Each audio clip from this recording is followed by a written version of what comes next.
Now going to have to be very careful around here. The question is, how quick can our survivors rotate and get out the door to allow the Nancy to make us... Oh, you don't even have to worry about getting to the door. Instead, you see the Claudette lining up. The Claudette going to be able to take care of these chains on the backside, going to be able to come in for the body block. You need this application. That is big.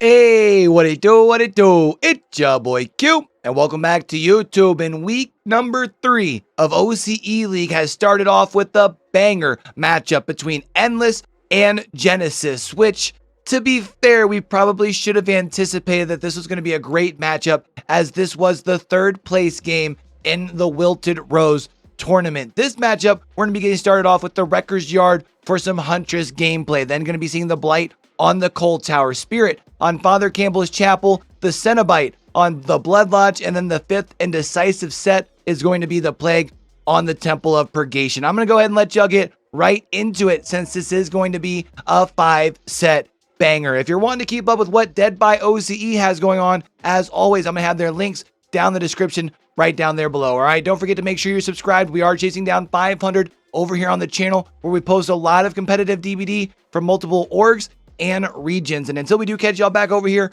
for the next video, don't forget, man, with everything crazy going on in the world today, be true, be you, be sincere, game hard and love hard. All right, y'all, it's your boy Q, signing out. Yeah, it's definitely going to be really big and important here in set number 1, because one big thing on the Wrecker's Yard, you don't want to give up a basement hook, let alone giving up a basement hook early. And you know, Wrecker's Yard is kind of one of those auto haven realms where everything's just more centralized. You don't have a top side and a bottom side of the map, so you're gonna have to really be careful with these first couple of chases. Yeah, you've got a fun bus. Yeah, you've got some good tiles around the map, but you really got to be careful where these first couple of chases happen, and where inevitably where those first couple downs come in as well. So it's gonna be really interesting to see what our survivors do to kind of like counter against that, right?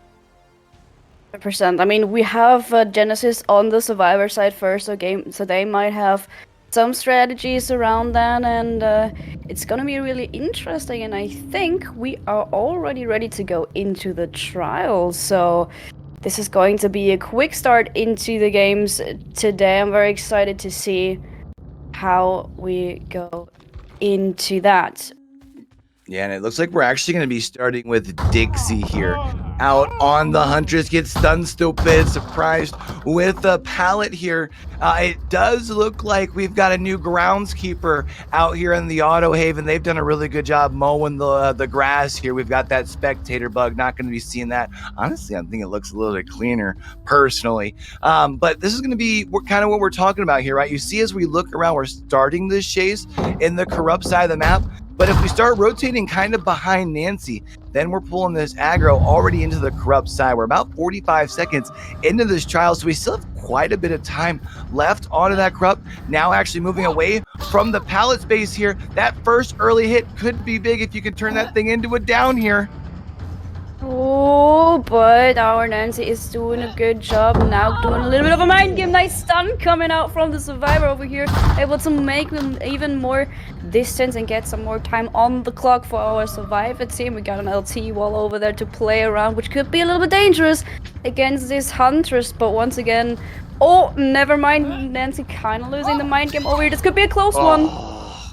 That's going to be a good hatchet here on the back side of the bus. We do see, though, generator number 1 has been complete. And Nancy here did do a good job of kind of maintaining just the aggro over on this side of the map. But unfortunately, we have gotten rid of a couple of resources, not too many of those things here on the Wrecker's Yard. So we're going to have to be careful of that and really cognizant of that, especially when we take chase over on this portion here. We're going to be seeing Dixie taking a look in the 4 lane here. Also going to be taking a quick look over at our TNL. I think at this point, because we still have Corrupt left and because Dixie anticipates a couple of gens being close to completion, I think just going to be okay with forcing a second stage and playing into this 3-gen scenario here.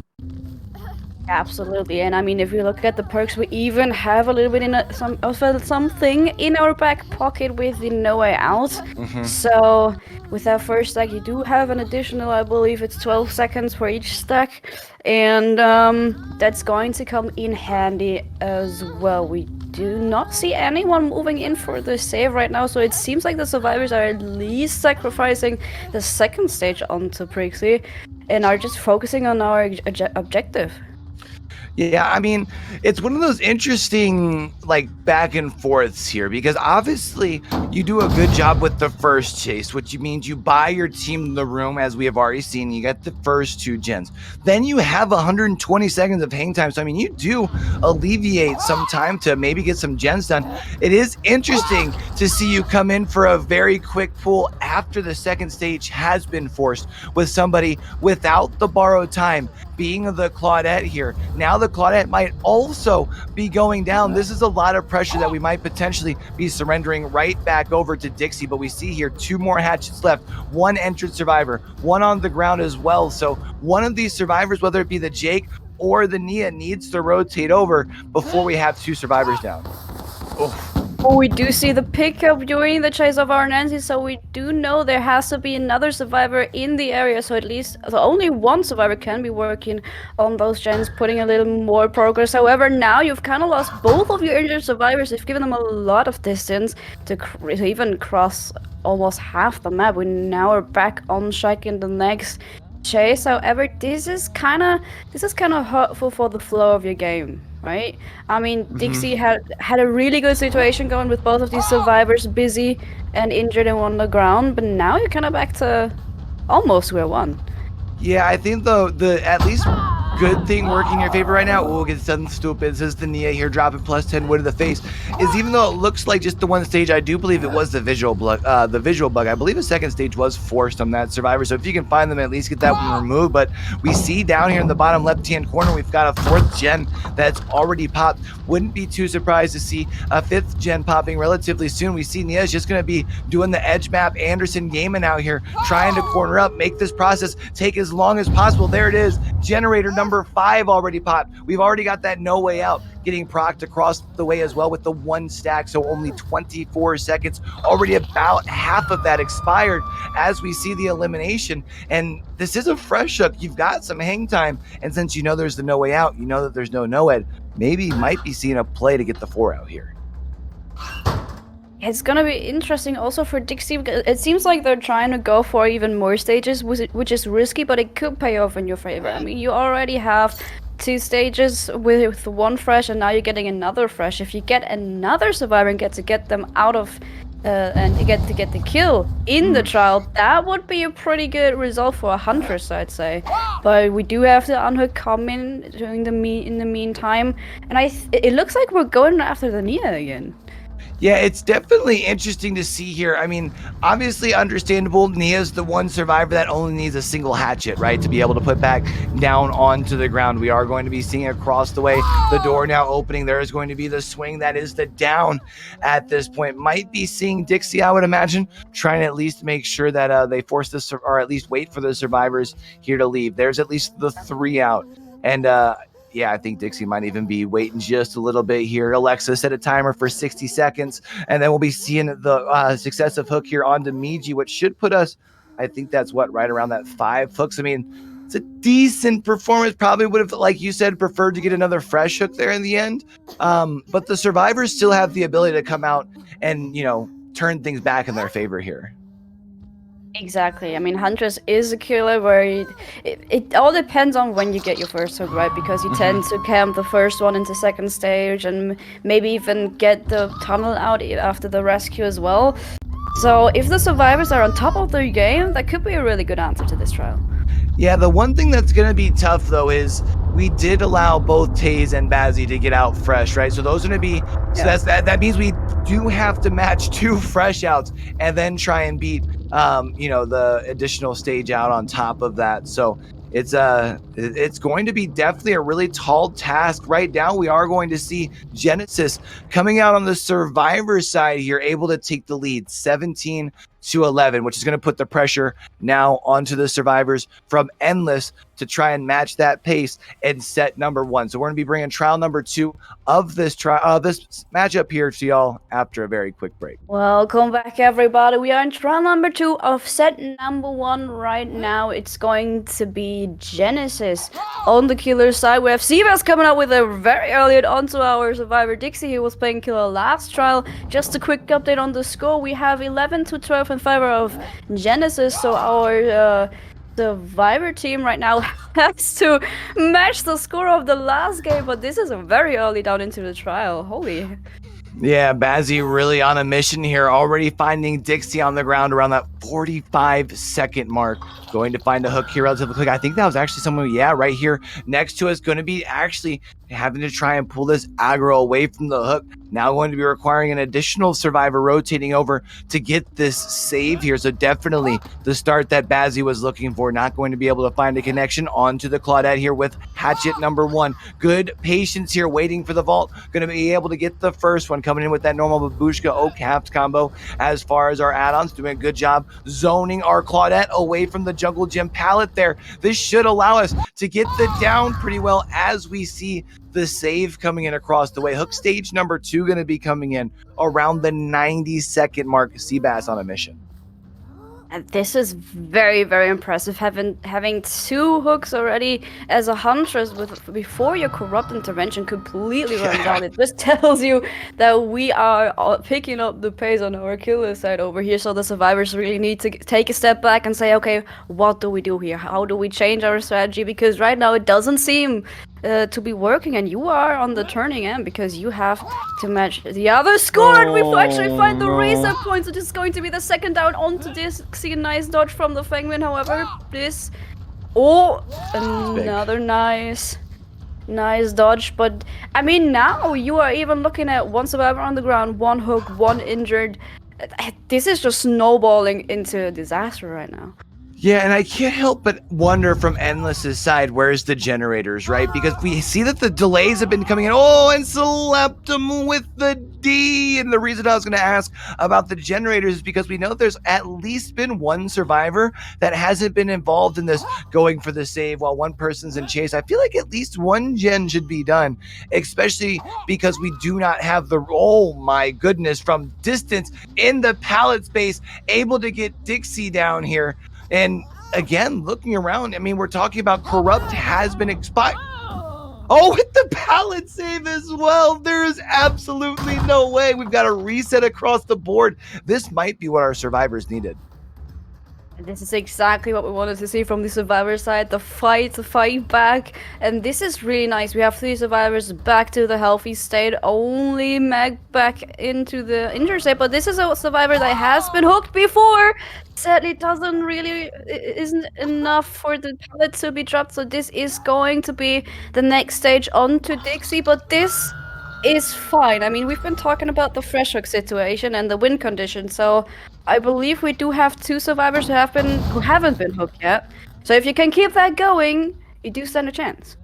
Yeah, I think the big thing though is you need to start getting we need some gens cranking right now. We're talking right now you've already surrendered 3 hooks. You basically need to surrender 2 more hook states to the 2 people who have already been hooked. That's all you're allowed to do at this point, whether it's 1 more hook onto Dixie and then only 1 more hook on Division, or just 2 consecutive hooks on Division. But that's not much time considering we still have to crank 4 gens and then get people out the door. And we're talking about going to be looking at a no way out in the end game play here, buying even more time, especially with the way that Bazzy seems to be hitting these hatchets right now. This kind of reverts back to earlier on, right? I was saying how we had at least 1 survivor that hadn't been like in the exchange of chase, unhook and getting hooked, and we didn't have any gens done. If we had 1 done there, we might be looking at least having 3 gens done as we see the sacrifice. Instead, only 2 gens done, now moving to a 3v1. Exactly, but you do have to mention we do have a rancor in play. However, our obsession was the 1 survivor getting sacrifice right now, and we did already have the D-strike, so there won't be any survivor being at risk of getting moried in the end game, so this is good. So Rancor is reduced to only being the information perk. However, we have the Claudette in chase, and I believe this is one of our freshers. Yeah, this is going to be no. Actually, Vision here is going to be the survivor who is actually able to surrender a stage here, which is kind of nice when you think about it, right? Because we see generator number 3 getting done. Oh, gets done, stupid, which is going to allow us to get to the other side of Shack, build some big distance for us here. We really, though, for the survivors, need to see generator number 4 right now. That way, if needed, our survivors can get together and finish off generator number 5 while this hook state is at least counting the timer down, because this hook stage on Vision, if it happens, is not allowed to go into the elimination stage here. So a really tough position here, especially seeing as we now see Vision on the ground. Yeah, I was about to say we only have one hatchet left, but will one be enough? And apparently Seabass is having some long Valorant hours in his free time because his aim is on point today. So this is going to be hook stage number 2 onto Vision. So now, as your survivors, you really have to provide a flawless game at this point. We do manage to spot the next survivor over here on the side next to a Gen with, I think, already at least some progress. So now you really have to wonder what the last survivor is gonna choose to do. Are you going in for the save immediately? Are you committing to a Gen or not? But we do have the rescue coming in the meantime, and Seabass going back towards our Claudette. And this is a make or break chase. Yeah, and it is worth noting there, maybe even for later, we had seen the Fang try and take that hatchet after the unhook, which leads me to believe that the Fang might not even have the borrowed time. So if we have Claudette going down and maybe even the Zarina, the next one on hook, we might not even have to worry about a borrowed time here in the end game. Regardless, this down, no worries about the decisive strike. We've already gotten smacked around with that. And with this hook here, that does at least allow you to come to a decision here and set number 1, and that's going to allow Genesis here to take that set. We also still have the Fang around here that I think we're going to try and take chase with. If you're endless, oh no, this is the Zarina. If you're endless, you do still have the ability to try and get a generator, get some done, get some stages out the done, and get some stages out the door, I should say, and kind of build that as a little moral victory heading into the Blight set. But it doesn't look like Bazzy's really allowing any sort of room like that right now. Bazzy is just on the roll, and I mean, you have to mention and this trial has been played with only 3 perks to your disposal, right? Because the No Way Out, at least as of right now, hasn't been used yet. Yeah, I mean, even when we talk about the tracking, right, I mean, the only thing that let us know was people were across the map that we didn't go and really put pressure on kind of earlier on. So yeah, really kind of done this all with just the brutal strength and the, of course, the corrupt to kind of start off the game. Now going to be able to find the Fang back here kind of by our tractor. Nice job with the hatchet. Able to get the body block to be able to prevent the pallet. Unfortunately, though, missing with the swing there, and it allows for the pallet drop, allows for Fang to get over here for the save. But remember, borrowed time isn't on the Fang, and that is now going to be the down. Not sure what resolution y'all are watching this in chat, but that does indeed look like a 4K to me before the 5th gen pops. Bazzy out here setting the pace in set number 1. Yeah, this is really, really impressive, and we have to say, I believe, if I am not mistaken, please correct me if I'm wrong, that this is actually Endless's pick of killers. So the next set is going to be the Blight on the coal tower, which was Genesis' pick. And if you get that momentum going, even get your pick point as well, or if you're Endless, you got to be feeling a little shaky right now. Yeah, I mean, we definitely have seen Endless be able to pull off some, comebacks in the past after dropping set number 1, even in the past with like the best of 3 setup. The one thing though you definitely have to worry about is, especially when we talk about Bazzy here, he's one of the killers when we talk about in the OCE region, really has kind of put themselves almost like at the head above the rest. We talk about the diversity in the killer pool. He was our most recent 1v1 event champion as well. So, and you talk about handing Bazzy that sort of momentum, especially here, 41-19 and set number 1 in favor of Genesis. So yeah, it's a best of 5. There is time to turn it around, but I don't know if I would feel comfortable giving set number 2 and then having to win 3 straight. So I really feel like that turns set number 2 into a must win sort of scenario. So we're going to go ahead and get these teams set up for Blight on the Cold Tower for Endless versus Genesis. And we'll be bringing that to y'all after a very quick break. All right, let's go ahead and take another trip here back into the fog. Gonna be hanging on board with Miji here on the Blight, hanging out on the Cold Tower, not to be confused with the Cold Shower. We are going to be seeing, though, that Corrupt is going to be hanging out pretty well up on this top side where we see it quite often. This is where Miji's also making their way through right now, trying to find some survivors. We see some scratch marks up here at this top left here, kind of up at the 11 here, and we're in the jungle gym. Going to be seeing that pallet getting thrown relatively early. We're talking about the Corrupt. We do have a Ruin right now, kind of helping with some regression, and our survivors also know about that Thanatophobia. I think that was a use there to be able to, was that a dead heart? We baited out, I think. Unfortunately, not going to be able to prevent the locker tech. Good job, though, zoning out the survivor away from the pallet with their body, able to get the down. No pallet save enjoyers. This is a down around the 70-second mark. I mean, that's a really good early game, but also kind of what you want to see from a Blight coming out as one of our top tier killers in general, just in the game. And I have to mention, with the Undying, I believe, being banned due to a bug, the Pop Ruin Thanatophobia combination seems to be getting more and more popular.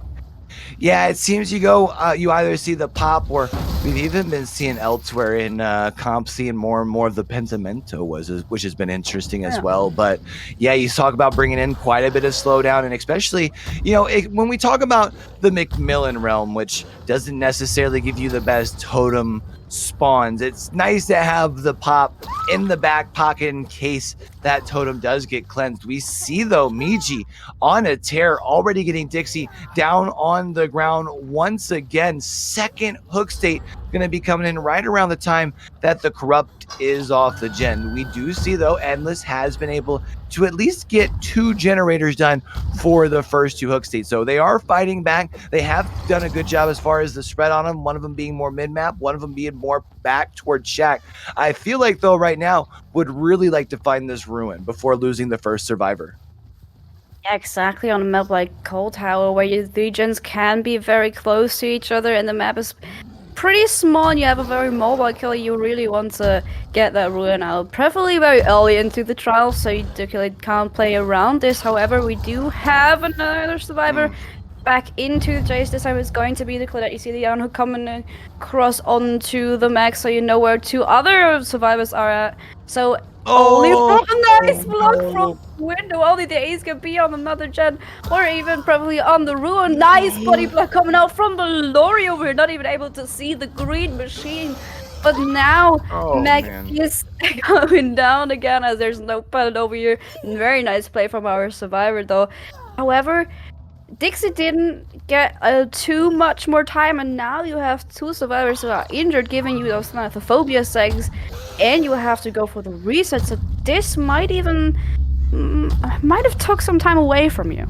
Yeah, it's kind of one of those risk rewards. If you can get the survivor who is getting tunneled away, it definitely sounds like a good play. But in this scenario, you're talking about 10% slowdowns on the gen. One of those survivors had to find that Ruin totem that did just get cleansed. So it's going to delay the process of the reset coming across here. So if Miji can find that reset point, has the ability here to really kind of snowball in the mid portion of this trial here. Going to be pushing more up towards the Shack side. We see some scratch marks here. That is the Claudette. That's going to be one of our injured survivors here, kind of back over at our more middle portion of our map. We have taken chase not too much up here. Get stunned, stupid. Going for the dumb tech. This is a Blight. I don't know how much distance you can build, but Miji with the swing and the miss, Claudette's going to be building that distance back towards Shack, and Miji just going to go ahead and play defense up here. You've got a 4-gen and it's a 3v1. Honestly, not a bad decision.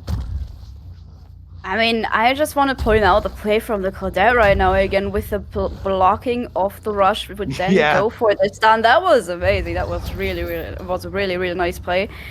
However, right now we are chasing our next survivor over here on the check side, where there is an uncompleted gen, so you do get the survivors off their objective just a little bit. I believe this is the Claudette once again, so the reset didn't stay for too long on the vision. However, we haven't seen the ace in a while.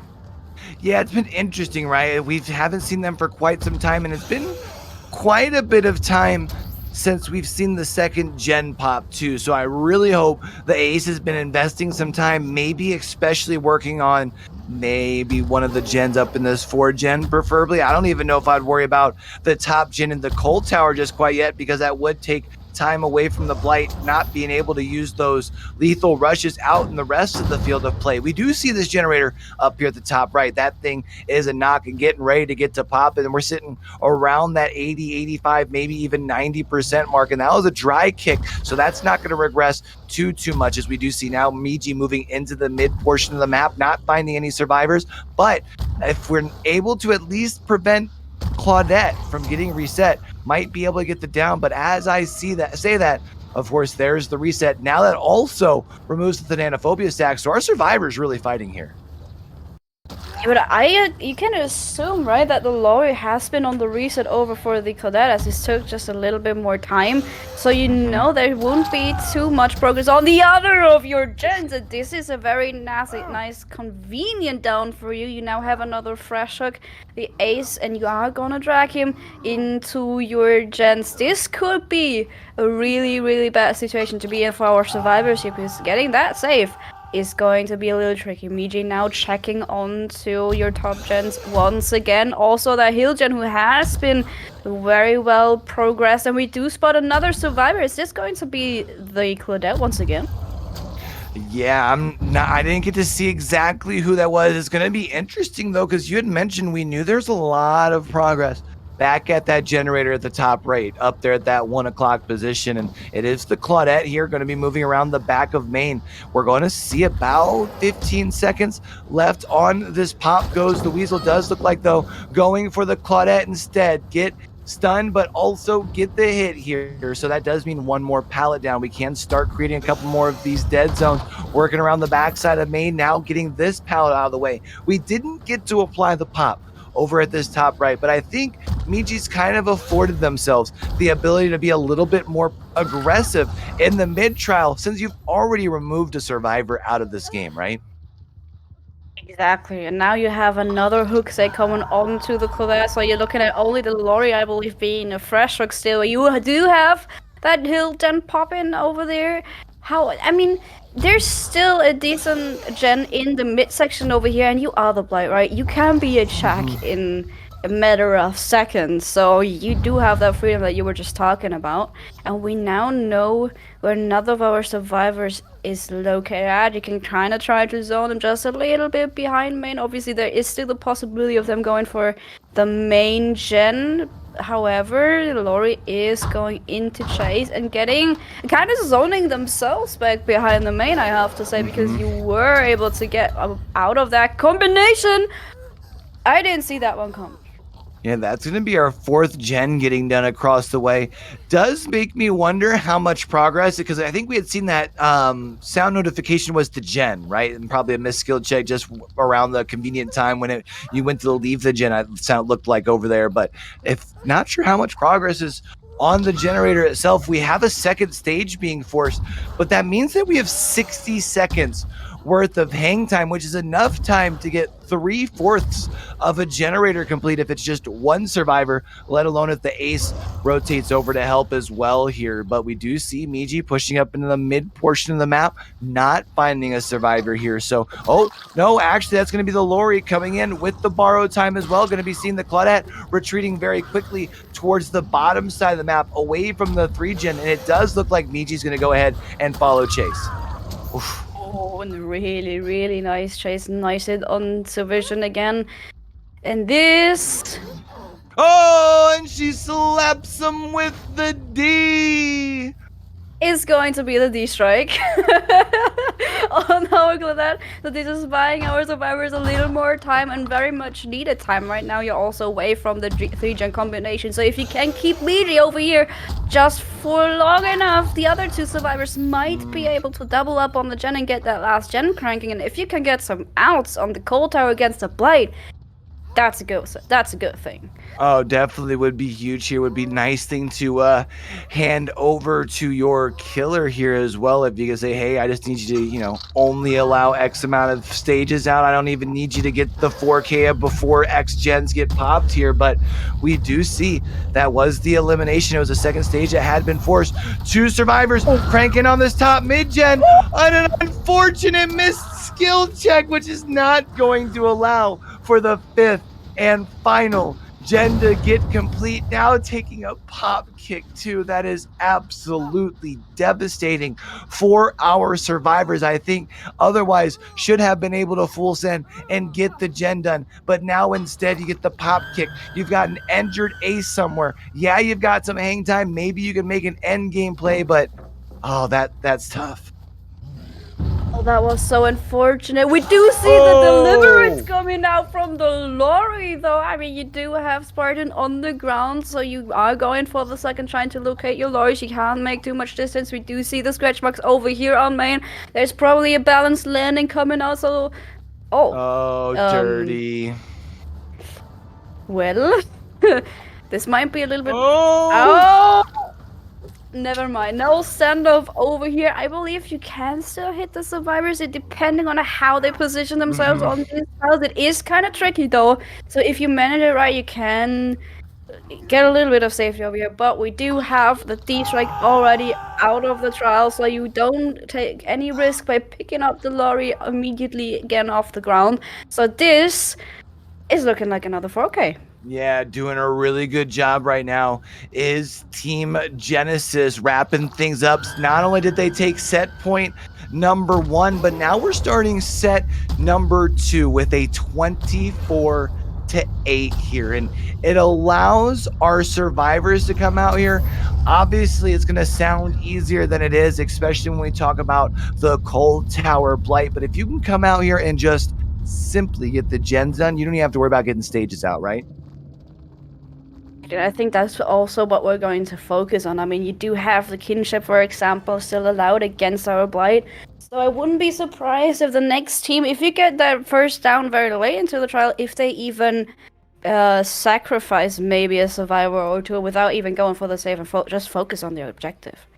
Yeah, it's going to be interesting to see. I mean, it definitely spices things up. It gives you some options on the survivor side. So we are going to be back with trial number 4 here between Genesis and Endless. Back on the Cold Tower with the Blight after a very quick. All right, let's go ahead and take another trip here back into the fog. Going to be seeing Dixie out on the killer side here, and you will be seeing a change to our score here. Genesis unfortunately missing an offering, so that will reflect a -3. It exposes the perks, and it also, if I'm not mistaken, it's very, very early here. I believe with that point change makes it to where now it's essentially like allowing the 5th gen to pop, so it buys them a little bit more room for our survivors here.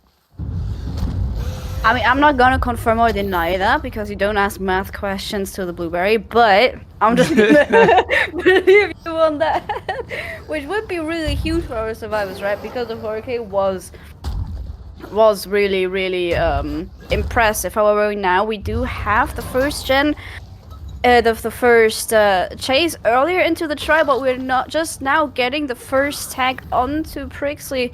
So this is already spelling 3/4 of your corrupt already running out. Yeah, this is going to be extremely tough here. Now going to be seeing a pallet throw here as we see generator number 1 getting complete. We're going to be seeing Nancy take this chase now to the backside over here, and you're talking about, oh man, now going to actually be dropping this pallet too. Probably going to be rotating to the back of main. If you can get to main here, especially since we have not taken time to break up the breakable walls here, but we do see Dixie able to get the down. We are getting relatively close to seeing the corrupt come off of these gens. So we're about 2 minutes into the trial. Wouldn't be surprised to see a second generator pop, but they did at least also cleanse the ruin. There it is. There you go. You have your second gen popping over there on the Shank side. So this is actually a pretty good start for our survivors as well. With mentioning that ruin that just got cleansed, what you said earlier. Now we are going back to the hook, trying to see if anyone is going for the safe, getting rid of that one pallet over there on the main area. We do have two other gens over on the top right side and the one in main. So this is spelling a really nice 4-gen for your end game. That could come really in handy here. Yeah, it definitely could be really good. I mean, you talked about your gen scenario still looking solid here. I feel like with the fact that the first down came in more around that 2-minute mark, might not be a bad idea to still try and put a little bit of pressure on these gens, at least on the other side of main from you. But I also understand with this first down coming in a little bit later, wanting to make sure to get the second stage on it as well, right?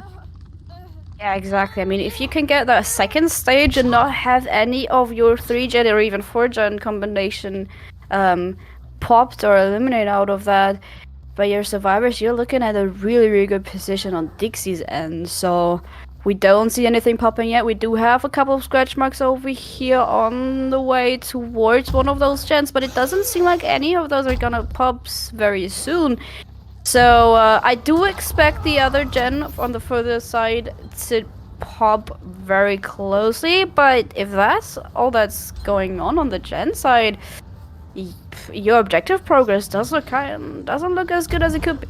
Yeah, definitely, especially not where you need it to be after the point penalty as well, because now we're talking about needing to get gens done here after the point penalty and after the 4K at 4 gens complete from our killer last round. So I mean, gonna be feeling a little bit of pressure, especially now that we're seeing 2 survivors injured. That adds an additional 10% slowdown. It also makes 2 survivors not really comfortable to move in for this save. And I feel like if we're going to just allow this survivor here to progress, never mind, not going to be progressing into the elimination stage. We do see here, though, after the unhook, very quickly and confidently here, going for the tunnel out is Dixie. Alexa set a timer for 15 seconds, says Dixie. Now moving through our jungle gym here, making sure we're able to establish the down, trying to bait the window is our survivor. Prixley does not work. That's the down. The question is there a decisive strike? And if not, that's the elimination. Oh, and this is going to be, for one, another visual bug. Don't get confused, this is going to be the elimination. But it's also really a rough point to be in with a fortune this close to each other, and all 3 survivors, besides the Nia injured, giving you those thanatophobias, like, and having a Pop King as you're at your disposal as well. This is just a tough cookie to crack, right? I mean, as a survivors, you need to set up at least some strategy, possibly attacking the 2 gens furthest away from each other to at least get one other gen pop, and in the best case, obviously a second one as well. We do have the reset onto the Jake now coming in too, but this is your next fresh Seabass, again, very closely in your 3 or 4 gen combination. Yeah, and unfortunately, we do see a survivor getting spotted relatively quickly here. That's going to be the Jake. Jake also finding the cane to the back of the back. So that does, well, I guess as opposed to the front of the back. Anyways, we do see, though, Jake is injured regardless, though. So not going to be comfortable going in for the save. Nia going to be right here. No BT. So that is going to be a down. That's tough. Going to be leaving that survivor, probably assuming that Nia felt comfortable coming in for the save because that's the decisive strike. So instead going to be able to continue chasing down this survivor. We have this pallet already thrown, trying to make a move here. You're at least going to be able to break the pallet with that rush, and man, our survivor's feeling the pressure right now. 100%, and now we also spot the Neo. We're probably trying to go for the pickup on the Slack survivor. We're doing almost enough to prevent that second down over there with the last rush. We just barely hit that, and now you kind of have to hide not only the Jake but also Seabass, who has been slugged earlier, and maybe if you can get that survivor a little bit further away, then you can get the pickup. There you go. We have both survivors again standing, however still injured, and this is also our killer spotting Seabass right away again, and we're getting slugged very close to that hook. Yeah, it's interesting here, right? Like you're almost tempted because you're so close to the hook. Maybe do I just go ahead and do it? Do I just go ahead and leave the slug and try and find this injured survivor? We do see some scratch marks here. That's going to be the Jake now getting put onto the ground. Now it's an easy decision to come find this survivor underneath this hook. Survive or secure this one. At this point, now you go get the Jake, and I'm not sure what resolution y'all are watching this in chat, but that does indeed look like a 4K to me. Didn't even need the point penalty in order to take the set point here in set number 2. And this is impressive to be able to come back from that, and even to be able to come back from losing that first set, which was your pick. Now saying, well, what you do to us, we can do to you. You take our pick, we take yours. So this is now a very interesting place to be, and I wonder what these teams are gonna put out on the next set, which is going to be the Spirit on the Father Campbell's Chapel. That's a mouthful. Try saying that 3 times fast in a row. Yeah, that's definitely a lot there. And Father Campbell's Chapel for Spirit should definitely be very, very exciting. The other exciting thing with Endless taking set number 2, that does guarantee us a set 4, which means we're going to be seeing a Cenobite as well. So at this point, just going to be waiting out our timers, making sure we don't have any sort of a deliverance or anything like that, just to make sure we wrap down our game here. And you had mentioned it for Endless. Dropped your set number 1, then doing a good job bouncing back here in set number 2. And I feel like if you're Endless, you probably feel very confident on the Cenobite if that was your pick, especially using that as your pick later on in this matchup. So especially since it is your killer coming out here to start set number 3, which means it's these survivors that just got 4K'd before a 4th gen popped, you really have the ability to turn this momentum around, right? Yeah, I mean, with this set point taken, you really diffuse the situation, because you lost your pick. You had the 2 picks from your opponents coming up next. But now, even if you lose the Spirit set, you have your pick coming up. So chances are you are gonna take that set. So then it would be 2-2, and you would go into the tiebreaker. So you'd really diffuse a potentially very dangerous situation right there. And I'm very excited to see that next Spirit set after just a little break. Welcome back, everybody. We are in set number 3 finally, and this is going to be the Spirit set on the Father Campbell's Chapel. We do see Endless coming out on the killer first, and this is going to be really interesting. I already like to see the 2 pop build with the pain resonance. It spells a lot of confidence on your killer side.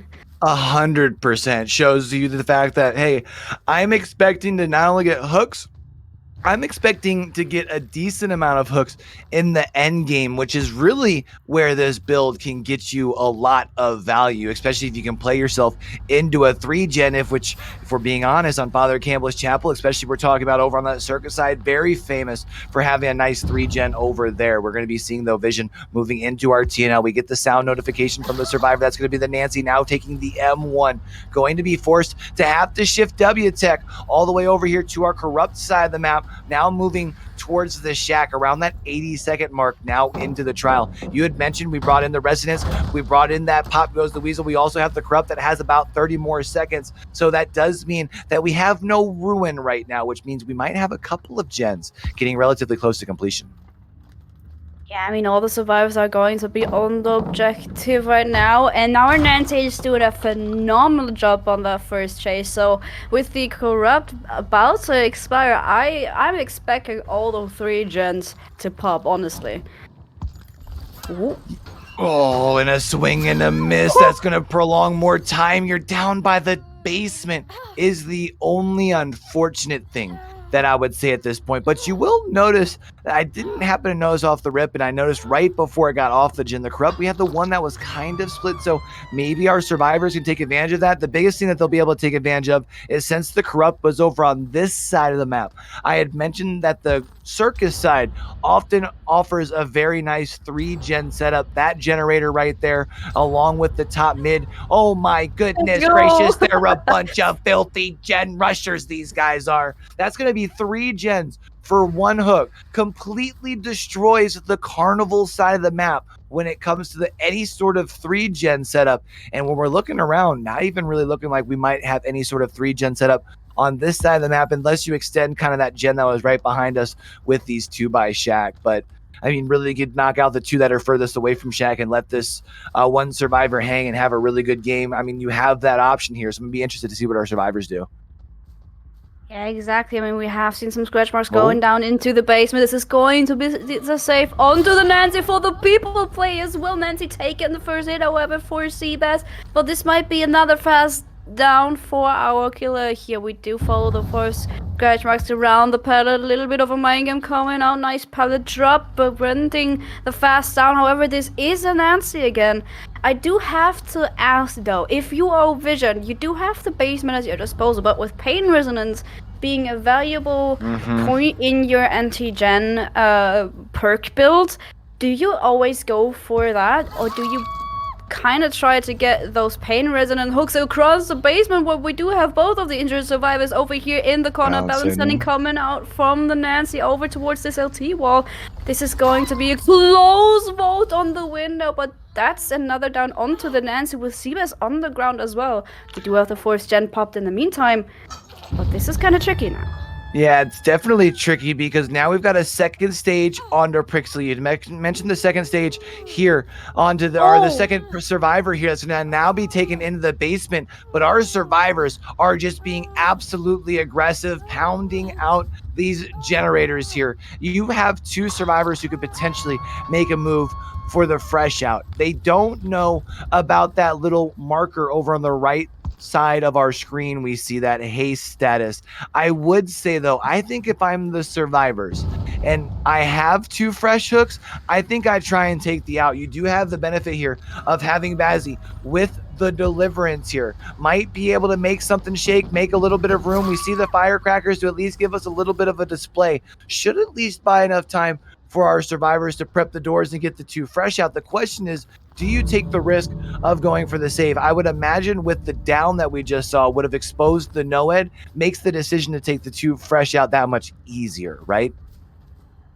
Yeah, I think if you're the survivors and you don't see something like a Noed out, you do expect the no one escapes death, and with that being in play, and even in your area of the survivors who are being hooked, of course the survivors don't know that yet, you do make the decision, like you said, to leave the trial prof.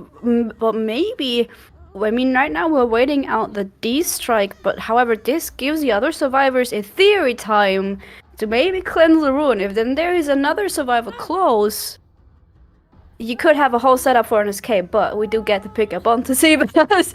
So this is going to be a 2K. However, we talk about this, the 2 fresh survivors out of the gate, that's huge.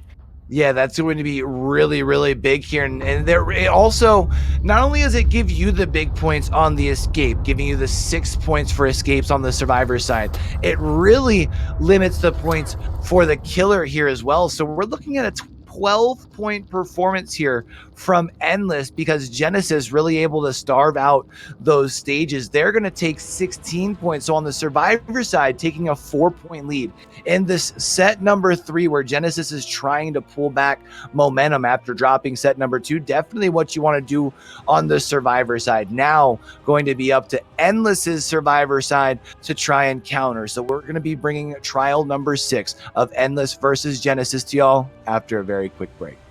All right, let's go ahead and take another trip here back into the fog, back on Father Campbell's Chapel, hanging on board with Bazzy here, starting things off in our 4 lane, going to be able to find an early tag on to the Atom here. And keep in mind, we're needing around that 7 stage mark. And of course, the more fresh hooks, the better. I think even if we spread those fresh hooks across the board, maybe even 6 might do justice for the, or not 6, 5 might even do justice as far as for that win condition. Quick maths early in the morning. Don't ask too much. We do see though, even with the 1 enter state, Adam doing a good job of trying to prolong this chase, getting caught out of position. Unfortunately, Seabass with that really tough standstill mind game and able to get the down here at around the 70-second mark. I have to say that kind of spells a hit every 30 seconds almost. That's a good quote if you can keep that up. I mean, obviously, minus the time it takes you to get towards that hook. I wonder what those notifications over there were, because we do have the pain resonance once again, so that is another double pop spirit. However, that could only be one tag, so you have to think that that was maybe a missed skill check. Yeah, possibly, or one of those. Maybe they were trying to jump off of the gen to prevent like the pain resonance, and just we've all been there, right? The unfortunate skill check pops up right as you happen to let go. But we are going to see the save across the way as we found 2 survivors over here, so that gives us pretty well all the map awareness as far as where our survivor squad is moving through the TNL here, trying to find the Nia, who I believe took the slow vault, now actually moving back for that infinite in the Z tile out here on the edge map. Going to be taking a first M1, now going to be using that speed burst to move a little bit more center map. Not sure if we're going to be still hanging around the TNL or maybe trying to make our way all the way in there. Tried to be able to go for the blind while in the phase. That would have been sick, but unfortunately, while you're turned around doing that, not able to build distance, which does result in down number 2, hook number 2, and now we will see another sound notification again. Not sure if that's that pain resonance. If it is, though, we're going to see again big value out of the pain resonance and maybe even a pop to follow over here. We do spot, I believe this is the Kate over on the Shack side. Nice pellet drop coming out. A little bit of a respect on the killer side to not get even more time taken away from you with this possible stun. We are still in the area of this gen. Someone touched it, so we're now gonna apply the pop kick to get it even more regressing. We do still have never mind Caskers Anagon the Nia coming out. In the meantime, first tag onto Bulba, and we are prolonging the chase a little more with another pellet drop over here. Yeah, we see Bulba trying to hold this aggro over here from Bazzi, going to not find the pallet stun. We do see, though, our survivor squad has been able to get generator number 2 complete. No pallet save enjoyers, unfortunately, but we are going to be seeing Bazzi reaching for this hook, which leads me to believe that sound notification we got earlier was indeed because this hook is a pain resonance. There it is, going to be affecting this top mid gen. We know this is the one that has the most pressure. Let's take a quick look up here and see just how far progressed it is. You hear a lot of pressure. Now going to get the pop kick as well. That's going to be something that our team might want to consider playing around.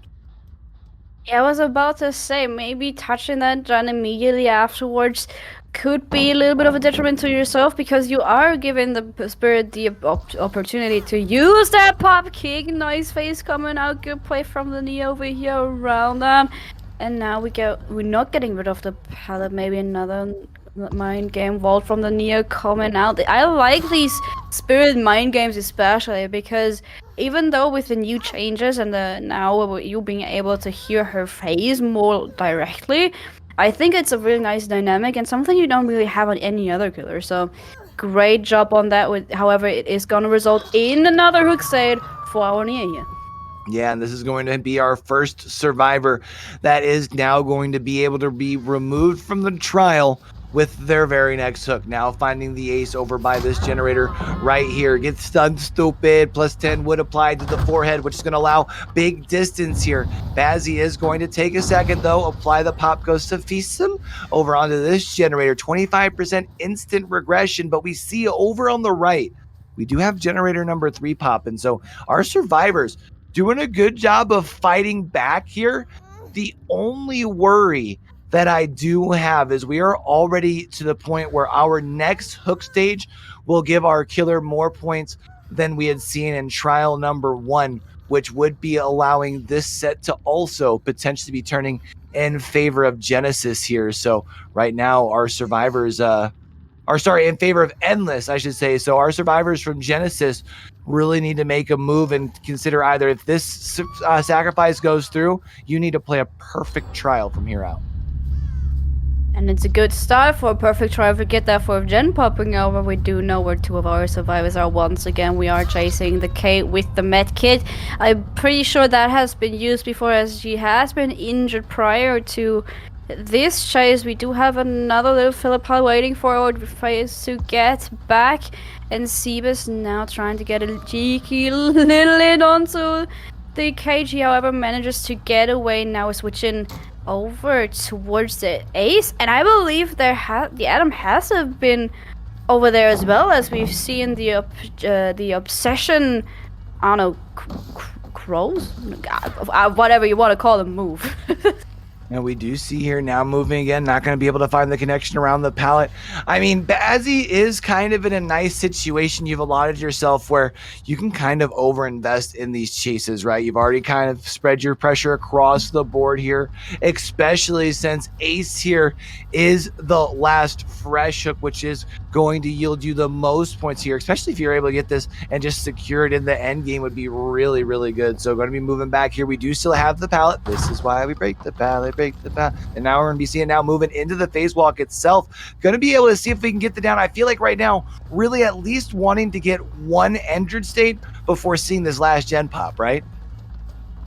I mean, you do have a little bit on your back, and I believe this is why you are waiting with that one hit. You do still have the no one escapes death. I was about to say the survivors are probably waiting for that first hit to come in, because it's been a little bit...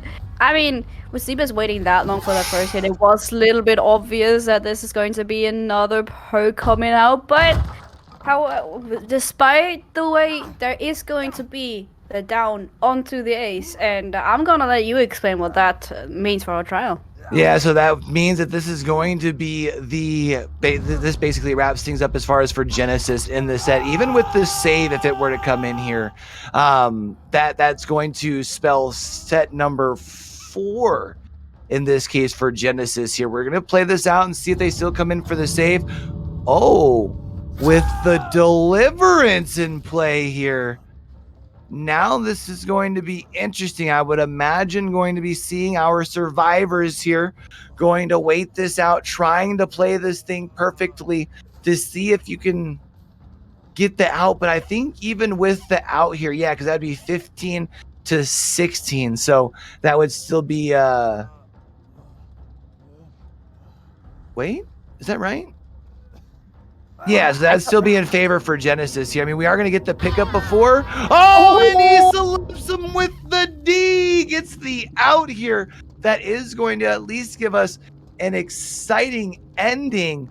But, yeah, unfortunately, the fact that we got the freshes across the board, even though we only got the 1K, still allows for Genesis here to take set number 3. I said 4 earlier. Set number 3 here, 31 to 28. So really hard fought. Now starting to pull that pressure back. And are you excited to see some Cenobite on Blood Lodge? I am hella excited. I haven't seen Cenobite in a while, in a hot minute.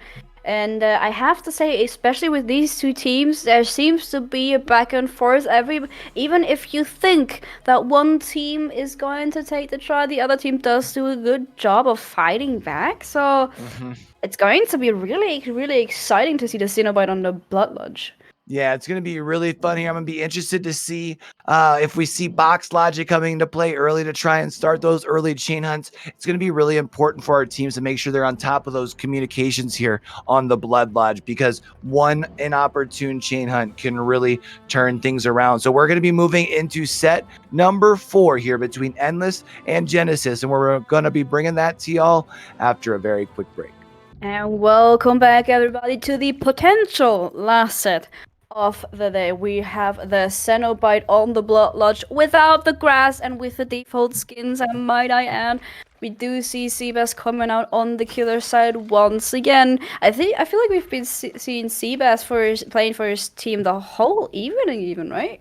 Yeah, I think other than, was it Miji, I think, on the Spirit set played for them. Yeah. Otherwise, yeah, I mean, that kind of is Bazzy to the T. I'd kind of mentioned earlier, one of those killers that's really shown a nice diversity in the killer pool. We do see, though, our survivors finding that box, going to be diddling that thing really quickly here to at least get the first chain hunt prevented. Now going to be seeing, moving our way around, that's going to be the Kate taking the first M1, and we see Bazzy trying to find the way with those chains, able to find the application. That's big slow down. Not sure if that's going to slow down Kate enough to prevent her from being able to use this tile here, and nice work by Kate, honestly. Now almost to that 90-second mark, Now with another survivor moving in, this is a really good first chase from our survivors. This is what they needed. Exactly. I mean, we have been talking a little bit about the hit tanking prior to this trial, and I do really like to see the green machine coming in to try to be a little bit of a support system for our Kate over here, who's now making her way over towards the main building on the Bloodlodge. We do have another Philippot over there. There should be a window at your disposal too, but with this really nice chain hit, this spells the down for Boba. We do see the photo people coming in from the mech. We did expect it as we saw her approaching. So another really nice. I mean, you can't take it. You can't really call it a hit, but really, really nice preventing that down at least for a little bit. Yeah, especially because I do believe we had seen Basement was there in mid, I think, right? Or in main too. So you talk about getting the for the people play there to prevent that really big. Oh no, Basement is in Shack. I'm mistaken on that. But regardless, it still prolongs this first chase, or prolong the first chase at least long enough to at least allow the first gen. We see though finding the reset with our M2 here, going to be able to disrupt it with the application, slows down the survivor, forces down our pallet back here at Shack as well. 3 injured survivors as we do see the unhook now coming in, moving back towards our Shack side, away from Shack, actually kind of back towards more of this 5-ish position, right? And now we're starting to create these dead zones back here. And if we get it down right here by the basement, this could spell disaster for our survivors. Yeah, not to mention the cooldown on the chain hunt being so close to completion, but just in time, Vision gets towards the cube and is going to open the box. So we don't have a chain hunt yet in this trial. This does spell the second fresh hookover for Seabass. We do give a little bit of a dry kick over here on that gen next to Shack, and now I'm kinda interested to see what the next strategy is going to be. Really nice utilization of your chain over there to keep track of your gens close to the basement, and I think we're gonna see Seabass at least confirming second stage.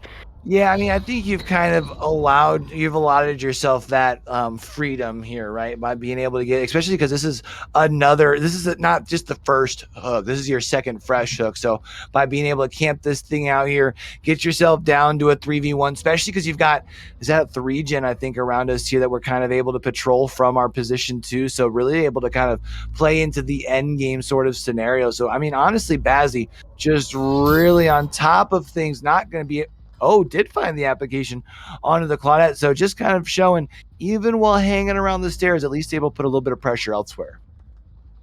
I really like seeing this because I haven't seen it before being used as much as Seabass is using his chain, and I have to say those hits also are really nice. But however, with him staying so close, even with a couple of gens close enough to check it with the chain, I expect at least a second gen to pop somewhere across the map in addition to the one we just seen getting completed. Yeah, and it's I mean, what's really tough too, at least as far as for right now, what we're seeing is, especially coming into play with being able to monitor these extra gens, we're getting some extra value from that Frank's Heart there, that green add-on, which increases that maximum gateway casting distance by an additional 8 meters. And we've also seen multiple times as far as getting value out of that impaling wire, which is honestly really one of the stronger ones for Pinhead here as well. We're going to try and use that length here, try and see if we can interrupt this box salt. This can be big. I had mentioned heading into this trial that an inopportune chain hunt could spell disaster. And if we talk about a chain hunt while you're at a 3v1, this could be very, very bad. However, the longer you can hold this chase, the better. We know that we don't have a Franklin's to worry about, which could at least help you out here. We saw generator number 4. Only thing I can't help but ask is how close are we to generator number 5? Exactly, and even then we do still have that cheeky little no one escapes death on our hands. So even with the K coming in before, a little bit of a body block, getting hit by Claudette's chains over here.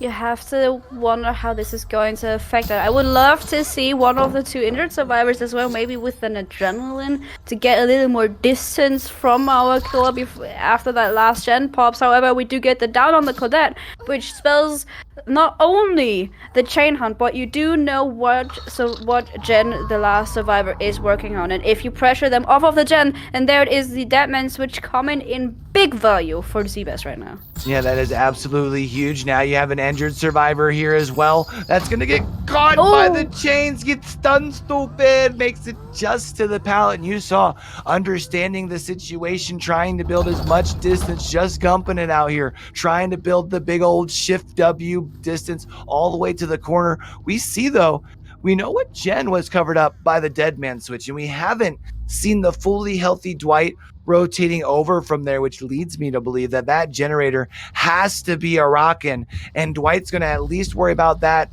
first. We do see, though, yet again, the box has come into play, and this can be tough. Now you're in a really tough predicament. Do I worry about my last gen? Do I worry about the box? Do I worry about my hook? I think we're about to be seeing a second stage force, so that's going to be good for Bazzi here. We'll see as we push over. Yeah, that thing has a whole bunch of pressure on it. I would imagine pretty far along the fourth piston. Our survivor is feeling pressure, but they seem to have all the answers right now. Yeah, exactly. Interesting choice from Bulba to go for the save before getting rid of that box. And again, the add-on you've just been talking about, spelling big value. What? Oh my god, you just got that, right? No, just after the solve got done. So you got the application with the wire, but it was just as the solve came across. As someone who plays some pinheads, because I love the lines, I can tell you how much that hurts the soul to see. So that will mean that now there's quite some time until you have to worry about a chain hunt yet again.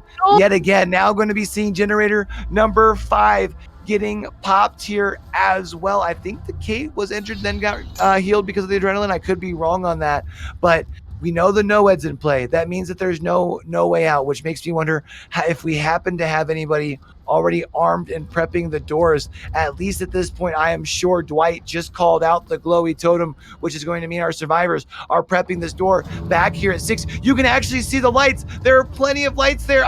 Claudette's got the less stages trying. Oh no, and that's a big miss here. I think that might actually allow for all 3. Not the other miss. No. Oh no. Oh, I mean, I understand the decision to not want to go for the Claudette. I wanted to take the hit and take the down because she had more stages, obviously, but dang, I think we even got the hit onto the Kate, but the Kate was so far in front of you. I think even if you would have even if that hit in the exit gate, they would have hit. They could have been able to pull off some sort of heal tech to get all of them out. Dang. Yeah, I mean, I understand one, because I think that was Green who was the fresh that was in the front there that you were trying to go for, if I'm not mistaken.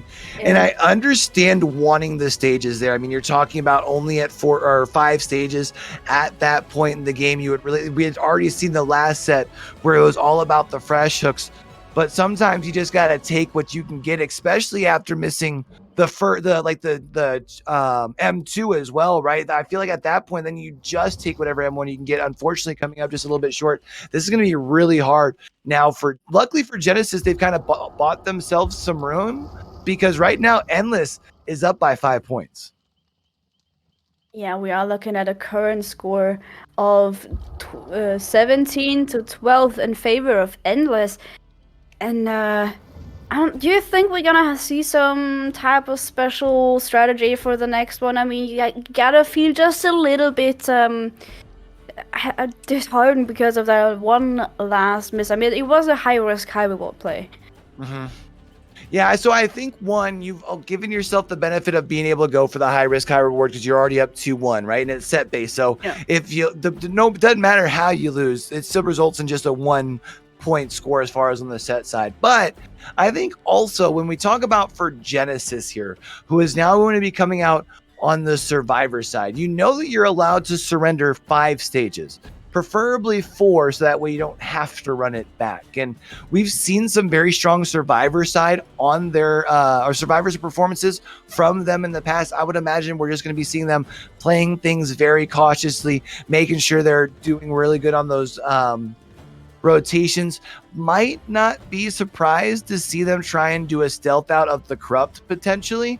But we're all going to be able to find out here what happens in trial number 8 here between Endless and Genesis after a very quick break. We are back into the game with trial number 2 of set number 1, 2, 3, 4 with a Cenobite on the Blood Lodge Dixie coming out once again for Team Endless, I believe. On the killer side, we do find the cube really early, so this might be an early take onto the Seabass if we don't get that pallet drop, but there it is.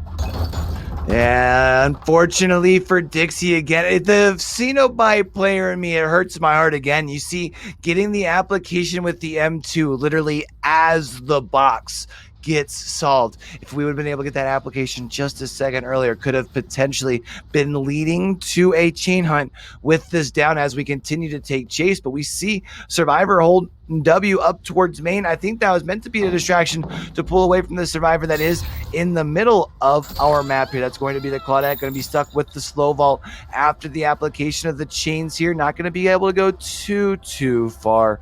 Might be able to make it to our window. Going to be trying to at least prevent that is Dixie. Nice application with the chains. At least buys you time to be able to break down this wall and try and see if you can get this down here. To see the utilization of the chains so very well learned. We do have Nia coming in for the body block with her little default skin due to once again the grasses back on the map. We do have a first penance coming in play as well. We see Serena onto the cube, which only leaves Nancy able to put up some progress onto your objective, onto your gens, and you are also chasing in your uncorrupted gen area. So I don't know how we're looking on the objective right now. Yeah, I mean, at least the benefit for... Oh, I was going to say, for you as the survivors is, I mean, the corrupt did just come off the gen, so you can at least work those on the other side. Some people might be watching it, might have been kind of confused and felt that was very early for the solve on the cube to come in across, right? After the early, obviously, solve that we saw at the beginning of the chase. I don't think it was with that survivor. I think it was with the Nia who had initially solved it. But we see in the bottom left-hand corner, the purple atom, that impaling wire. We're going to almost always see that. But instead of the Frank's heart, we did see the tortured pillar come in, which is going to reduce the chain hunt activation time by 6 seconds. So we're probably going to be seeing more engagements with that box, more back and forth, which, again, kind of like we talked about leading into the matchup, an inopportune chain hunt could be very big. But we've already knocked out 2 generators. We've starting to create some dead zone in this middle of the map as far as objectives for the survivors, so they don't have to worry about being here. And if they can knock out one of these gens that was corrupt, you're vibing for endgame right now. 100%. We do have a survivor on the hook about to enter the second stage, though. We have a reset on the Nia coming out. The Serena doing a great job on the gen, on the chase on the main side as well. I was about to say with a window bot getting a lot of distance, however with the chain hitting perfectly, you do get the tag onto her in the mid section. We do have the survivor on the hook entering second stage already, and we're close to the cube solve, but I don't think we can prevent that from happening. No, but it also means another survivor's here for another body block. Yeah, it's interesting to see teams seeing our Cenobites not opting to go for this solve time add-ons, but also at the same time seem to be actively trying to put pressure onto the box whenever it's close to them for the solve. Kind of interesting to see that thought process behind that. Also, though, we have seen a couple times survivors have rotated in, tried to take some protection hits, and they've ended up with that broken status. The forced penance has been some a really nice pick here. It unfortunately hasn't seemed that Dixie has been able to compound that down into too much extra pressure, right? Yeah, not as of right now. I mean, the Nancy dodged the first hit beautifully, so that was a really nice play. And now we also have the third gen popping over there. We see other survivors on even more gens. We do spot the Nancy again. So with her being injured, you won't be able to put off any cheeky, maybe even for the people place to prevent her from going down or getting on the hook over there. We have the unhook onto this arena coming out, and now we're making our way back towards the shack. Early pallet drop coming out, and a nice connect off the chain onto the Nancy. That chain is really big because that allows you to break that pallet there and really doesn't allow for the Nancy to build any distance. We see Nancy really forced with no decision but to corner up here, try and prolong this process for Dixie, see if maybe this creates the space and then creates enough time at least for generator number 4 here, because we haven't seen a couple survivors for quite some time. We know that the 2 of them were over there for that gen. Unfortunately, that does lock them into a 3 gen, but that 3 gen just now gets finished here. Our survivors are really fighting back. Now our killer here going to be put into a really tricky situation. Also going to be seeing the save, the no way out procs across the way. 3 stacks with that. So 48 seconds. Right now, the person who needs to be the most careful is our Zarina. And we do have the chain hand as well, so this is going to be really, really tricky. We are in chase with the Neo once again. This is tag number 1. You're at the fun bus. You do have some stuff at your disposal. The pallet's still down. You can make a little bit of distance. Maybe if you dodge a couple of those gens coming over for that chain. But if you're the survivors, it's so tricky because you also have the Nancy still injured, and with the chain hunt, getting a reset is going to be really hard. And you also need a healthy survivor to go for the bugs, preferably not close to the other ones, because you are giving the killer more information on your location. The no way out has run out just about now. The cube is very, very close to the hook, so I wonder if Dixie might even opt to go for another couple additional points. Yeah, I mean, this is tough here right now, because right now, if the Nia gets sacrificed, we're looking at an identical score from our last trial, which would result in a tie. However, because of the no way out, that means we don't have to worry about the no-ed.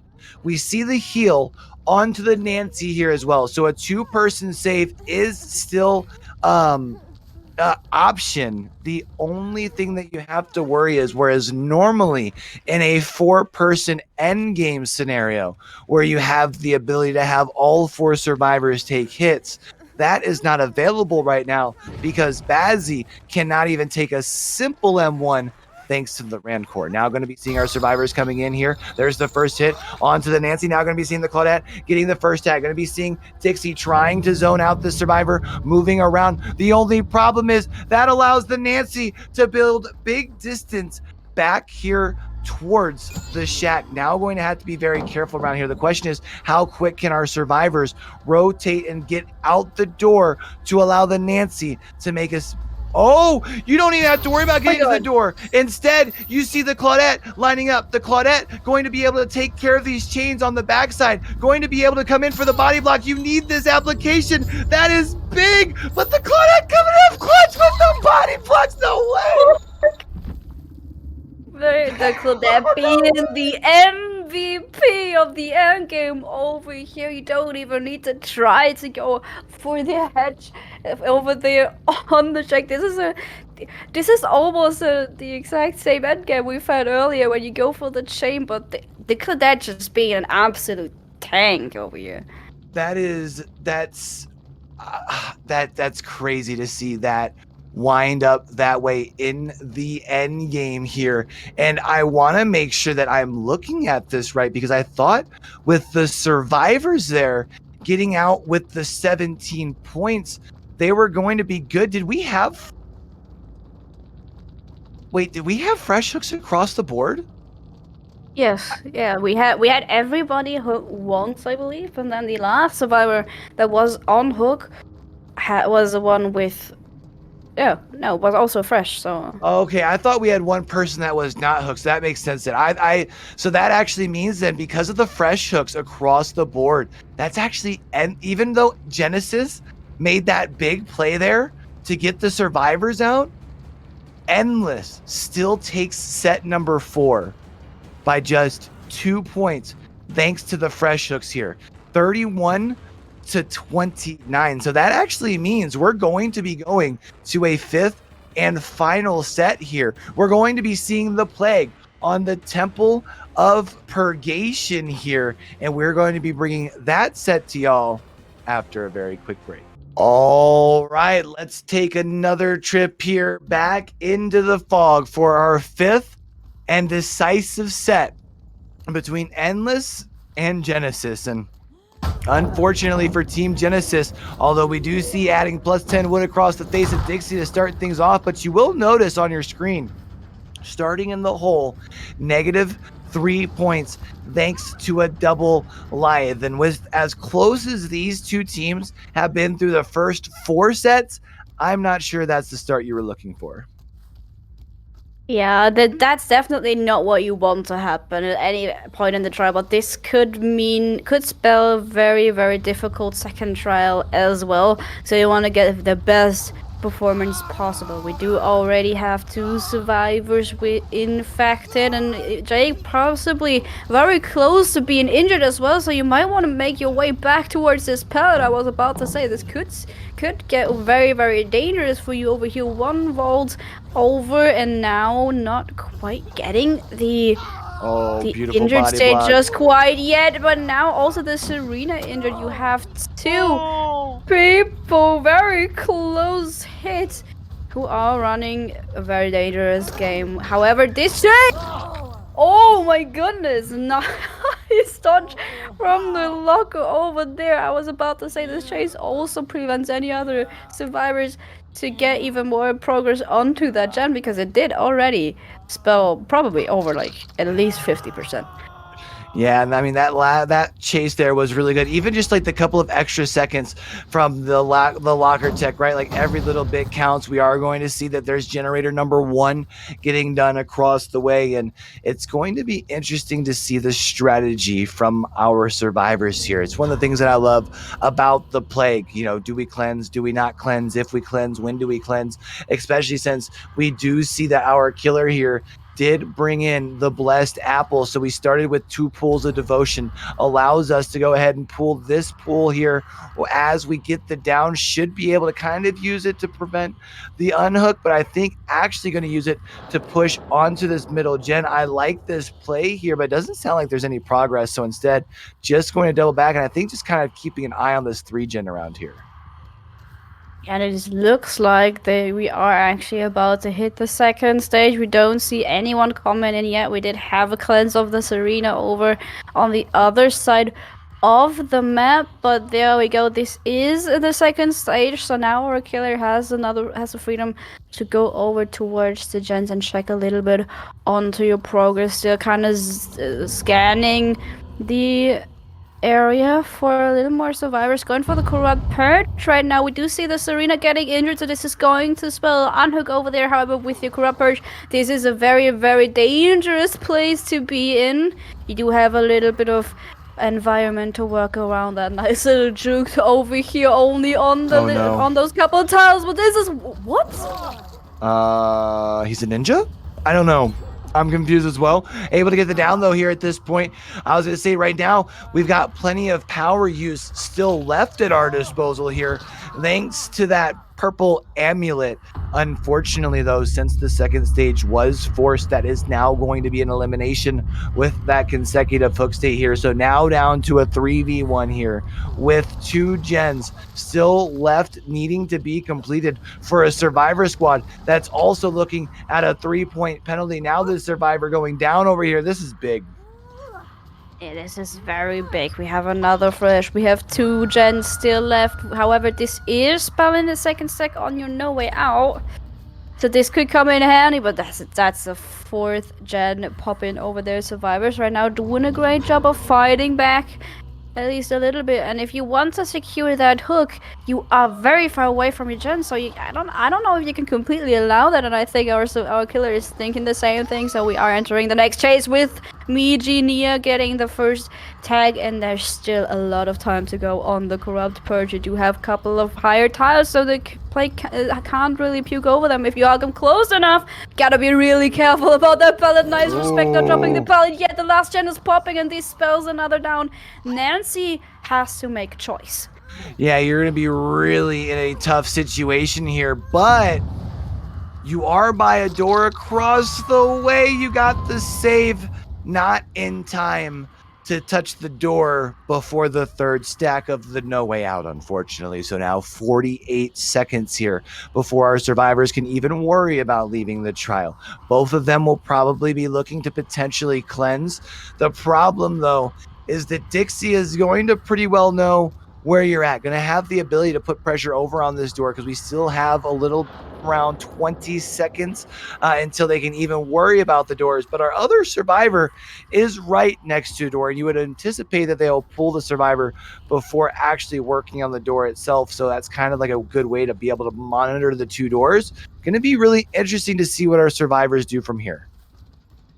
We have seen the Serena going for the cleanse, so you could maybe expect the Nancy to either do the same or stay close to the gate, as you've mentioned, to get that progress going very quickly. Meteor, however, is about to enter the second stage, which would spell an additional 2 points in favor of Dixie here, and that's really, really important. I don't think we're gonna see the killer go away from that hook once again, and with Nancy still being infected and the plague being a killer who's able to get you half life very quickly with the crab purge. We do see the two last survivors exiting the trial, so this is going to spell a 2k with 7 stages, if I'm not mistaken, if I see that all right. Yeah, and the big thing too is you're able to spread that pressure across the across 3 different survivors here, right? So you get 3 fresh hooks, 2 of them were eliminations, and also on the killer side, you also get the benefit of kind of getting a additional fresh hooks worth of points thanks to that point penalty there as well. So we're looking at a total score after trial number 1 of 15 to 12. So the pressure, I would say, still going to be on our survivors from Genesis coming out, making sure that they limit those stages. Wouldn't you agree? I have to agree 100%, and I think it's very tricky because exactly what you mentioned, the point penalty spells another fresh hook needed, and this could be the point that shifts the game. I think this could be like, it would be very unfortunate, but this, I feel like this is going to be what maybe decides the trial into one direction or another, but we're gonna see that after a very quick break, so stay tuned for that. And we are back in the last trial of our matchup number 1. It's Seabass coming out on the killer. We have a current score of 15 to 12 in favor of Endless, so this is going to be really, really interesting. We do see our survivors hiding out, corrupt as it seems, not trying to give Seabass a lot of value out of that perk. We do see Seabass dropping down into basement. Never mind, the mech has been on the gen pretty early on. We don't get the infect rush right away. This might be the window vault. We are dropping down to maybe zone her behind main. She's now running into your corrupt side of the gens, which is beneficial for her. We do get the infect onto the pellet, so if you use that, mech is going to be infected either way. So that spells the first puking survivor. Yeah, and we are going to be seeing the Meg, of course, is going to be continuing this chase, so might even be seeing Bazzy trying to progress this status even closer to the one shot, trying to get a little bit of the puke above this little wall here. We do see, as far as coming in, the corrupt is about 90 seconds expired, so only 30 seconds of it left here, forcing the M1 in the pallet space there. It will force the pallet down, however, from Bazzy, so that is at least one positive, especially because you're going to also get this pallet back here down, so you're going to start creating some of these dead zones. If you can follow it up with a very important down, it's really what you need. But we do see Megan just out here gumping it out to the corner, creating as much distance as possible. and is getting as much time for her team as possible as well. Not quite getting the blind though. However, the team was able to complete the first gen in the meantime. We might even see a second one over there popping, which also reveals the rank, or the rancor is revealing the information on the survivors where they're currently at. So this is a very valuable information. We do get the first hook now onto the mech, as well as the first stack of our No Way Out. And I think it's really interesting that these teams are actually going for very similar perk and add-on combinations. Yeah, definitely interesting to see as well. Hopefully, Bazzi here might be able to take advantage of that Rancor a little bit in the end game, especially with knowing we need to get quite a few stages, not only for a plague set, but for a plague set on a big map like the Temple of Purgation. So, feeling the pressure is going to go ahead, pick up that pool of Corrupt, should allow Bazzi to camp out a second stage. However, our survivors also have the ability to return that pressure back. If Bazzi does hang around this hook, you may be able to get a couple of gens done. It will, unfortunately, probably more than likely playing yourselves into a 3-gen scenario. But I feel like with needing to have so many stages turned over to Bazzi here, it's kind of a risk worth taking, right? Yeah, I mean, maybe you do have the third gen popping now, and and a fourth one with a lot of progress as well. We don't see a survivor close though, so this could be an interesting turn of events. We do have the Dwight injured now as well, so there is actually the unhook coming in. We do spot the Meg again right away. Tree conveniently placed over there. We do get the locker grab, and this might. Oh, is it? Oh, and she slaps him with the D. That's going to be big, big value. We know that that generator back behind main is knocking like a Ford in the middle of the winter. That thing's just about ready to go. So if we have one other survivor, maybe vibing on that generator bottom mid, we could be looking at all of these gens getting done relatively soon, which would be huge because right now we are only sitting at a few stages. There's generator number 4. How close are we to generator number 5? I can only imagine this might be not too far from happening. We do have the first. We do have the first elimination with that missed skill check over there down in basement. I can only imagine that this gen has also a lot of progress, and we might have been a little overconfident over there. We do get the infect and the damage on the generator, a little bit of a dry kick to get at least a bit of regression going. I think we've seen another survivor retreating from that gen over here, so you do have to be very careful keeping your eye on all of these and keeping track on what exactly is happening, because we also still have another one across the map going. Yeah, and right now you've got to be really careful here because at this point, we have only got the elimination, the 3 hooks on one survivor. So all survivors across the board currently are all fresh hooks. So that means the first hook would surrender quite a bit of hang time if our survivors try to, prioritize the gens over friends. The other thing is when we talk about needing to only get a couple of stages out the door here, and having that many fresh at your disposal right now would be really big, especially since Bazzi has played themselves into a really nice 3-gen. Oh, 100%. It would be also very nice for Bazzi to now get, like, every single hook you get now spells another 12 seconds for you in the end game. So everything that's gonna happen is gonna spell a really, really big advantage for you for your end game. You do have your obsession already out of the trials, so the Rancor is only an information perk right now. We do see Green Machine getting infected on at least one of these gens, and I think if you're the survivors, at some point you can't be too careful about not getting infected anymore, because as you've mentioned, with a 3-gen going, that you really have to attack those gens, and it's basically the unavoidable. Yeah, you don't really have enough time to wait for the sickness to get off the gen and anticipate being able to get really any sort of progress into the generators without having the plague right back over here. Bazzi has the game sense, has a game plan, going to pretty well. I mean, we even see there, right? Sees a survivor leaving the 3-gen and doesn't really seem to worry too much about it. Instead, just going to grab this corrupt pool here and use this to pressure the gens. However, it is worth noting that now while in the corrupt pool, the corrupt purge, and since we just ingested that, now as we check on gens, if we happen to have survivors that are playing kind of stealthy, kind of around the gen, whenever the heartbeat goes away, they can slowly start working on the generators themselves because they can't be puked on. However, you don't want to be too aggressive because if you get caught out of position, especially since our killer here does have that amulet, that is going to allow more time in this power, which means it could be a quick double tap and a hook it can be.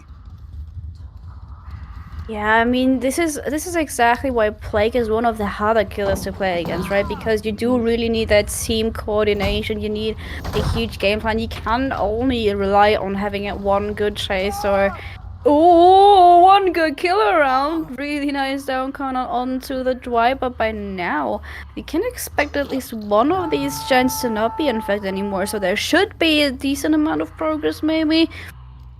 If both of the survivors have doubled on one of the gens. However, I don't think it's going to be enough for one to get popped completely. Yeah, and this is going to be tough. We didn't sound like there's too much progress on that generator on bottom mid. We do see it doesn't sound like too much on that one outside either here. I mean, this one at bottom mid's around the 50% mark, but that does mean it's less than it was last time we applied the kick to it. So Bazzi's still in a pretty good spot here. We did allow for the unhook, but if you can still get yourself another hook here, whether it be on the ace or the Kate, you had mentioned it, right? Every fresh hook from here on out is going to buy you more time in the end game, thanks to that no way out here. And Bazzi just going to kind of vibe, going to walk from gen to gen, apply a little bit of the vile purge here onto the generators, get them down with the sickness, and just use that as a little bit of a tracking perk, right? Oh no. Speaking of tracking, this is going to be the K located down here in the basement of your main area very fast. In fact, you have a really unsafe pellet to play around, a little bit of a motivated swing into the pellet, however, followed by the down onto Bulba, and Bulba is now going to be hooked in the basement of the main game. Not the basement, but like, you know, the small tiny basement above, you know. I mean, I think some might even argue that this is worse than the basement, right? Especially when this gen isn't complete, because you not only got to go downstairs, you got to go around and then to the backside in order to get the save there. However, we do see the survivors have been able to complete generator number 5 here. 3 stacks of the no way out. We have not procced the no way out here yet, which does mean, I was going to say if we can get the ace, because that was the last survivor. However, we see coming back in and actually checking in on this hook. Let me do some quick maths here, right? Because this is going to be Bulba, who is downstairs. I don't think that's enough. I think Bazzi needs to make a play here.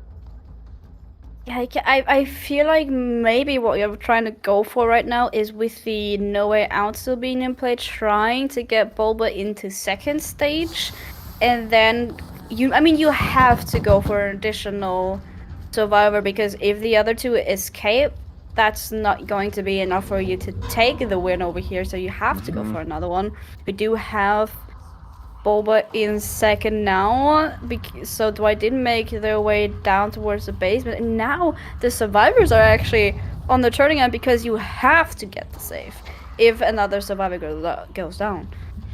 Yeah, it does look like, though, I mean, that is going to be the case. We see the save across the way. The only problem, though, is this survivor that we are chasing right now, I believe is our last fresh hook. So that's a lot of stages that we would be surrendering over now. And now looking at it, you definitely need the save, which is going to require the cleanses to need to come in.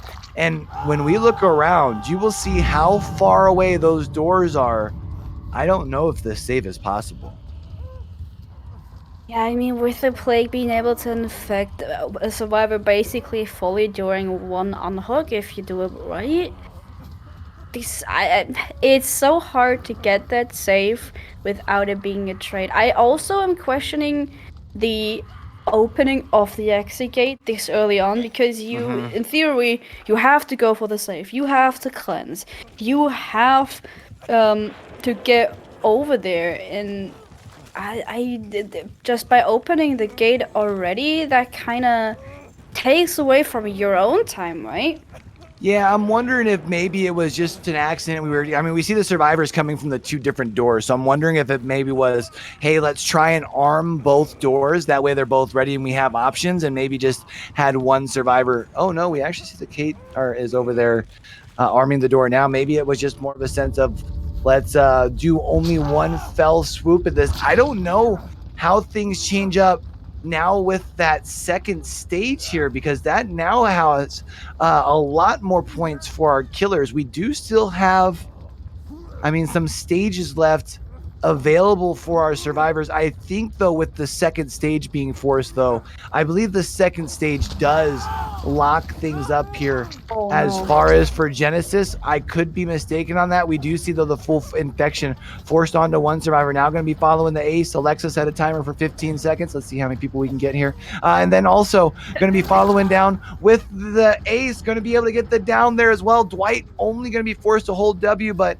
they just kind of had to leave their friends. Unfortunately, this is going to be Genesis here wrapping, or unfortunate for Endless, I should say.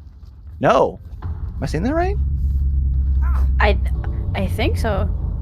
Yeah, this is Genesis wrapping things up here with the dub here in set number 5. This has been such a hard fought match, and I gotta be honest, I thought when Genesis had the 3-point mistake on the survivor side, I thought that was gonna spell trouble. Don't get me wrong, I know that Bazzi here is, a very experienced killer. We've been seeing them throughout the season thus far, a very diverse killer pool. I wasn't questioning that side. I just wasn't sure if the 3 points might have been too much to sacrifice, but instead Bazzi coming in here and able to wrap things up. That was really, really smooth. If you ain't show something, you just don't wanna be. You wanna be me, but you will never